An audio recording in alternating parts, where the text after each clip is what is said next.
Oke, selamat datang semuanya.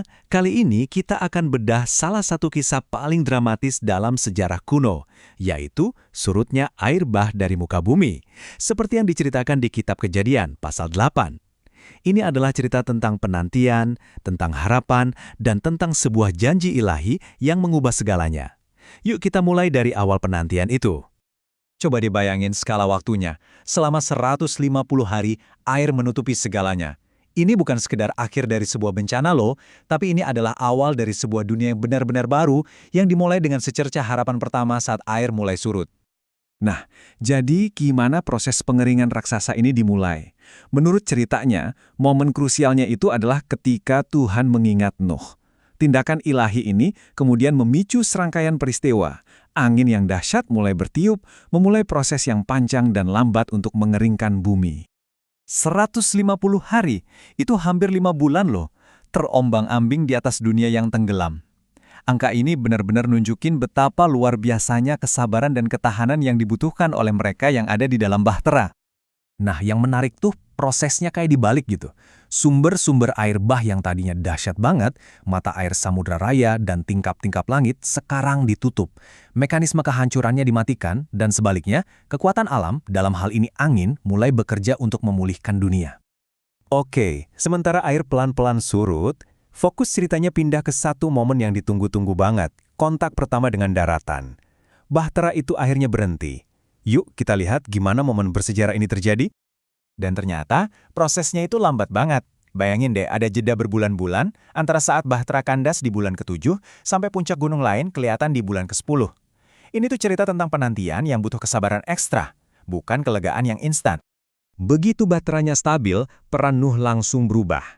Dia bukan lagi cuma penumpang pasif yang nungguin nasib. Sekarang, dia jadi semacam penjelajah yang super hati-hati. Dari jendela bahtera, dia mulai aktif cari tahu, oke, dunia ini udah aman belum ya buat kita tinggalin lagi? Disinilah ceritanya jadi makin cerdik. Zaman dulu kan nggak ada satelit atau drone ya. Terus gimana caranya tahu kondisi bumi? Udah pakai teknologi yang ada di depannya. Burung. Bagian ini seru banget. Tentang gimana dia pakai 2 jenis burung yang berbeda buat melakukan pengintaian udara di planet yang lagi dalam pemulihan.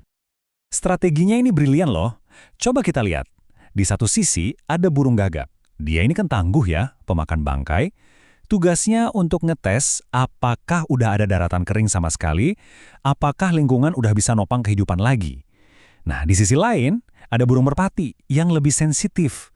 Misinya lebih spesifik, mencari tanda-tanda kehidupan baru dan tempat yang aman untuk hinggap. Urutan misinya ini benar-benar bikin tegang. Pertama, gagak dilepasin, dia bolak-balik aja nggak ngasih jawaban pasti. Terus, merpati pertama kembali, gagal nemu tempat hinggap. Penasaran kan? Sampai akhirnya datang momen puncaknya. Merpati kedua kembali dengan daun zaitun segar. Dan konfirmasi terakhirnya, waktu merpati ketiga tidak kembali, itu tandanya bumi sudah siap. Terus, kenapa daun zaitun ini penting banget? Ini bukan sembarang daun ya. Secara historis, daun zaitun itu adalah simbol harapan dan pemulihan yang kuat. Bagi Nuh, ini adalah bukti fisik pertama bahwa tanaman udah mulai tumbuh lagi, bahwa kehidupan baru udah mulai berakar di bumi yang telah dibersihkan ini. Oke, dengan bukti kuat di tangan, fase penantian dan uji coba ini selesai. Cerita pun beralih ke aksi. Inilah momen yang udah mereka tunggu-tunggu selama lebih dari setahun. Waktunya ninggalin bahtera dan melangkahkan kaki ke dunia yang baru. Coba perhatikan deh, tanggalnya spesifik banget. Ceritanya ngasih kita stempel waktu yang sangat presisi, menandai akhir resmi dari air bah. Ini seakan-akan mau menggarisbawahi betapa pentingnya momen tersebut.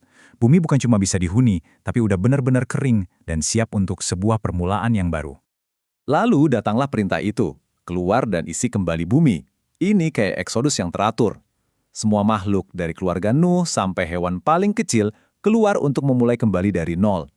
Ini benar-benar seperti riset biologis total untuk planet ini, di mana setiap jenis makhluk dapat tugas untuk berkembang biak. Coba pikirin deh, kalau kamu selamat dari peristiwa apokaliptik, apa yang bakal kamu lakukan pertama kali? Nah, tindakan pertama Nuh itu bukan bangun tempat berlindung atau cari makan, tapi itu adalah tindakan ibadah dan rasa syukur. Sikap inilah yang jadi pembuka untuk puncak cerita yang paling penting. Dan Inilah puncaknya. Sebagai balasan atas tindakan penyembahan Nuh, sebuah janji ilahi dibuat. Ini bukan cuma awal yang baru bagi manusia, tapi juga sebuah hubungan yang baru antara surga dan bumi yang diikat oleh sebuah perjanjian suci. Ini dia, inti dari keseluruhan cerita. Sebuah janji yang luar biasa. Untuk tidak pernah lagi menggunakan bencana alam skala global untuk menghakimi umat manusia. Ini adalah sebuah deklarasi pengekangan ilahi, sebuah perubahan fundamental dalam cara dunia akan diatur ke depannya. Dan janjinya nggak berhenti di situ. Ini juga janji soal keteraturan kosmik. Muslim, siklus suhu, pola cuaca, dan ritme siang dan malam, semua hal yang jadi fondasi peradaban manusia dijanjikan akan tetap stabil. Ini adalah perjanjian tentang stabilitas, dasar dari dunia yang bisa kita prediksi. Nah, jadi kita sampai di akhir. Kisah ini ditutup dengan janji tentang keteraturan alam. Di zaman kita sekarang, di mana kita sering khawatir tentang perubahan iklim dan ketidakstabilan ekologis, kira-kira bagaimana janji kuno tentang dunia yang dapat diprediksi ini berbicara kepada kita? Apakah itu memberikan kita rasa tenang, atau justru jadi tantangan? Terima kasih sudah bergabung dalam penjelajahan ini.